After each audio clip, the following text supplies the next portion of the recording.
बिस्मिल्लाहिर्रहमानिर्रहीम। अस्सलाम वालेकुम अज़ीज़ तलबा। फ़ाइनेंशियल स्टेटमेंट्स के हवाले से हम लोग सीख रहे हैं। पहले हमने इनकम स्टेटमेंट बनानी सीखी थी, जिसमें हमने सबसे पहले सिंगल स्टेप इनकम स्टेटमेंट सीखी थी और उसके बाद हमने मल्टी स्टेप इनकम स्टेटमेंट तैयार करना जो है वो सीखा था। आज के इस लेक्चर में हम इंशाअल्लाह बैलेंस शीट तैयार करना सीखेंगे। बैलेंस शीट के बुनियादी तौर पर 3 कंपोनेंट्स हैं। सबसे पहले हमारे एसेट्स हैं, फिर हमारी लायबिलिटीज़ हैं और फिर हमारा कैपिटल या ऑनर्स इक्विटी जो है वो आ जाती है। तो ये 3 पोर्शंस जो हैं या 3 कंपोनेंट्स हैं जो है बैलेंस शीट तैयार करने के लिए हमें चाहिए होते हैं। सबसे पहले हम एसेट्स को रिकॉर्ड करते हैं और एसेट्स में हमारे पास सबसे पहले करंट एसेट्स होते हैं। जैसा कि आप जानते हैं कि करंट एसेट्स से मुराद वो असासा जात हैं, वो रिसोर्सेज हैं जो with in a year cash में कन्वर्ट हो सकते हैं या जिनके बदले में आपको कैश जो है वो मिल सकती है। तो इसमें हमारे पास कैश इन हैंड होता है, कैश एट बैंक है, अकाउंट रिसीवेबल या डेटर्स हैं, हमारे इन्वेंट्री या स्टॉक है, प्रीपेड एक्सपेंसेस हैं हमारे पास। इसी तरीके से अगर हमारे पास कोई शॉर्ट टर्म इन्वेस्टमेंट है जो सिक्योरिटीज़ वगैरह में हमने की हुई है, तो ये हमारे करंट एसेट्स हैं। तो ये सारे करंट एसेट्स लिखने के बाद हम इनको टोटल करते हैं, तो ये हमारे टोटल करंट एसेट्स आ जाते हैं। दूसरे हमारे नॉन करंट एसेट्स होते हैं। जैसा कि नाम से जाहिर है, इनके बदले में हमें 1 साल के दौरान कैश नहीं मिलती और आसानी से कैश नहीं मिलती, इस वजह से हम इन्हें नॉन करंट एसेट्स कहते हैं। नॉन करंट एसेट्स में हमारे पास सबसे पहले जो है वो फिक्स्ड या प्लांट एसेट्स जो हैं वो आ जाते हैं।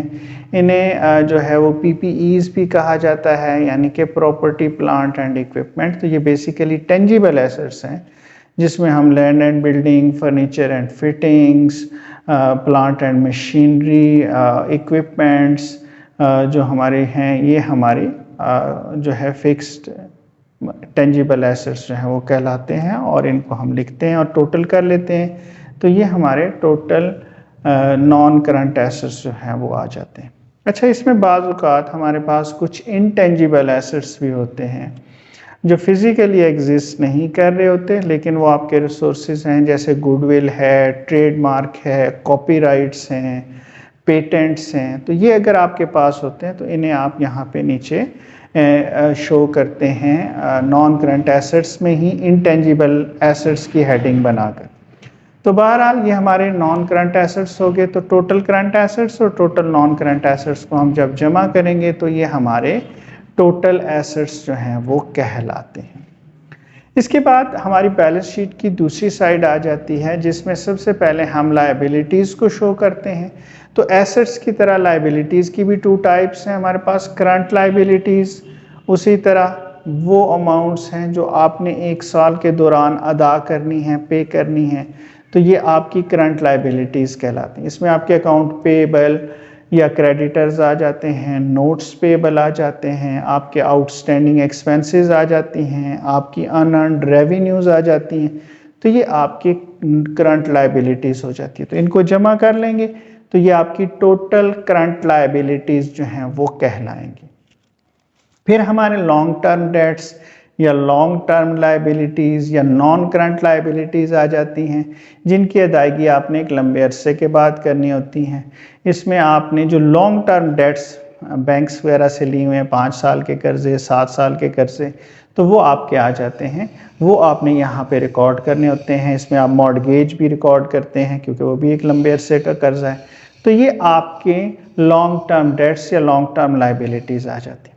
तो अब आपकी करंट लायबिलिटीज़ और जो लॉन्ग टर्म डेट्स हैं इनको जमा करते हैं तो ये आपकी टोटल लायबिलिटीज़ आ जाती हैं। तीसरा पार्ट जो है वो हमारा कैपिटल या ऑनर्स इक्विटी का होता है।